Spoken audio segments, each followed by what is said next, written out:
కక్ష సాధింపు రాజకీయాల్లో భాగంగానే పోసాని కృష్ణమూలని పోలీసులు అరెస్ట్ చేశారన్నారు లక్ష్మీ పార్వతి. పోసానిని 10 ఏళ్ల క్రితం తనకు ప్రకటించిన నంది అవార్డును తిరస్కరించినప్పుడు చేసిన వ్యాఖ్యలపై ఇప్పుడు జనసేన నాయకుల ఫిర్యాదుతో కేసు నమోదు చేసి అరెస్టు చేయడం ఎంతవరకు సమంజసమని ప్రశ్నించారు.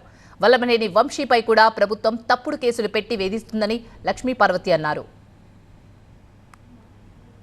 5 సంవత్సరాల క్రితం ఎప్పుడో ఆయన తనకు వచ్చినటువంటి అవార్డును తిరస్కరించారు.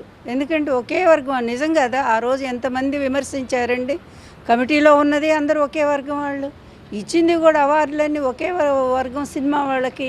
ఎంత దారుణం. పెద్ద పెద్ద యాక్టర్లు, మంచి సినిమాలు చేసిన వాళ్ళందరికీ పోయినాయి.